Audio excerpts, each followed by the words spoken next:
That certainly happened. I'm John Redland with my review of WWE Smackdown, 1,100 episodes. This was just one of them. It just existed. There are a couple good things they're doing. A lot of it's blah. One storyline's shit. Raw ain't much better. NXT's kind of hit and miss. WWE in 2020, for being the biggest, the most well-known wrestling promotion with a great talent roster, just does not have a lot of really good creative behind it. The talents are having to struggle in spite of the fact that Vince McMahon doesn't know how to put on a compelling television show anymore. There are elements of good show, elements of a good show in among all three of these brands, but fucking hell. So, dirt sheet stuff, weird echoey chamber stuff, don't know what that was about. Morrison said the word dirty about 50 million times, and then Mandy went to Raw, they were talking about that, and Morrison said something like they want to do more than just smell that rose. Okay, cool. And then Otis attacks and disrobes Miz. I don't know why. I don't know why we needed to see that. It wasn't even a brief disrobing, if you see what I did there. And then, Miz was on the phone call. Is that enough? It's enough to do something that there's no way they could have done in an hour, especially with the ongoing events, happening right now. And we see footage of Grand Metalik getting advice from Dorado and Kalisto and something about good lucha things, because we need to still revisit that. To be fair, it will haunt Kalisto, and it should, because it was his chance to really break out as a singles wrestler, and he said that. So we then get Metalik with Team Do Good Lucha Thing versus Cesaro and Nakamura. Repeat. These feuds are going on forever. They need to, and I understand why they're doing it. They're having a tag title match at Clash of Champions, but just, they need to shake things up and just do a draft and just have something, change things around, bring people up from NXT, send people down to NXT, freshen things up a little bit. Yes, it might just be rearranging the furniture, but fucking hell, they gotta do something. SmackDown is not an interesting show. The referee kicks Kalisto and Lince Dorado out for getting up on the apron to try and give Grand Metalik advice. It sounded like the ref was kicked in the balls repeatedly before he said that. Some people have different tones of voices, but it's like he was literally kicked in the balls and then said, hey, hold that tone until you're told to kick these guys out. It was just very bizarre. It didn't sound like that voice should have come from him at all. And then, neutralizer for 3. It wasn't a bad match. It was just a match that existed. Jey Uso, Friday Night Lockdown. Well, the Usos know about that, don't they? So, we get Riddle with broisms. I'm going to go on record right now and say that Riddle, for as good as he can be in the ring, just no. He did say no to the bro. Just no. I don't find Riddle interesting, and I don't really get the bro stuff, and I just don't care for the character. And I know a lot of people don't, but let me know in the comments what you guys think. Moment of Bliss with Nikki. It's going over her losses to Bayley. Alexa's talking about the changes she's going through. I mean, that's kind of weird, whatever. It's this whole thing with The Fiend. And if you mention The Fiend to Alexa, she snaps. Lacey is here to attack everybody. And she apparently said, she wants Nikki on her knees in front of Alexa, like, thanking her. Okay, weird role-playing, but moving on.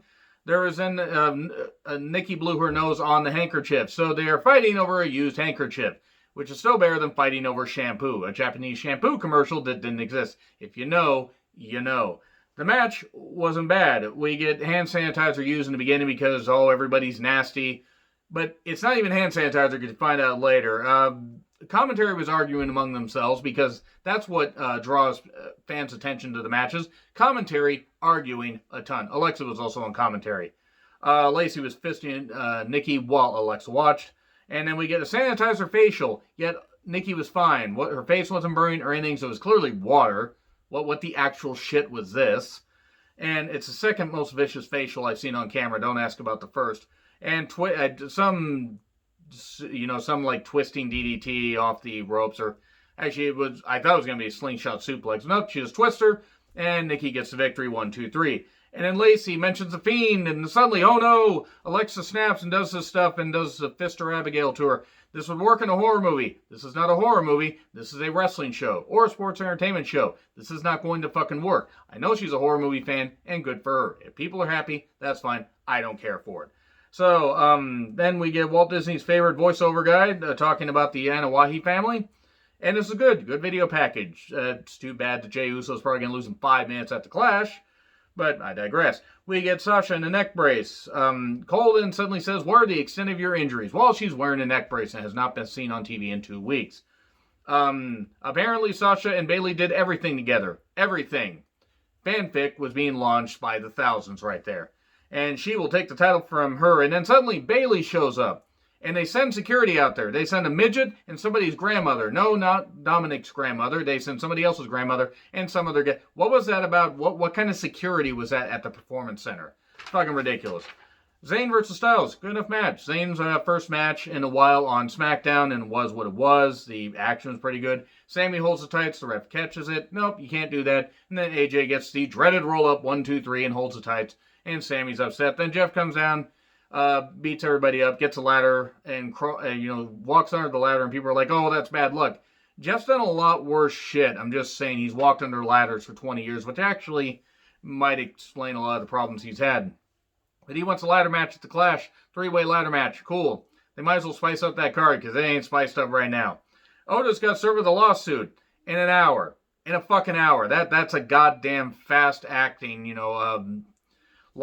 firm, drawing up this shit on a Friday. I mean, seriously, when everything's closed. Good Lord.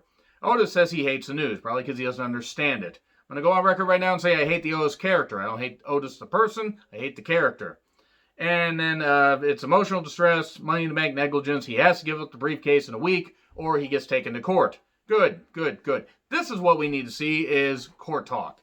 Big E then attacks Sheamus briefly and attacks the security guy, and big ending, well, not big ending in the windshield, but belly-to-belly suplex into the windshield. He locks the guy in the trunk. Adam Pearce tells him he's going to leave. Did anybody free the security guy from the trunk? Is he still trapped in there? We might want to get the guy out of there. Who was the security guy? Why was he important? Yes, he was evidently the person that alerted Big E for that. Okay, cool. I don't know. Well, it was continuity. Hey, maybe Big E will win the Universal Championship, and maybe I will fly away, when I grow wings out of my shoulders. I hope Big E does. I just don't have a lot of faith in them, because yes, they did it for Kofi. They've had a bunch of chances to do it otherwise. One, good thing doesn't negate some of the misfires that they've done. But hopefully Big E does. And then we get the usual, we get the new Carmella's back, because that's what we fucking need. The new Carmella is going to solve all the problems on Fox. And then we get the usual Reigns, Heyman stuff. Reigns and Jay versus Sheamus and Corbin. Samoan street fight, which was just a street fight, and a splash. Pins Corbin for 3. There you go. That's it right there. And then they do a little title tease. Jey Uso's like, I'm just kidding. I'm not going to do anything. We'll have this match. And Reigns going to look pissed there at the end. He's going to beat Jey in about 5 minutes. That's what should happen. Anyway, agree, disagree what I said. Like, share, subscribe, Twitter handle in the description. I'm John Ritlin. I'll see you soon.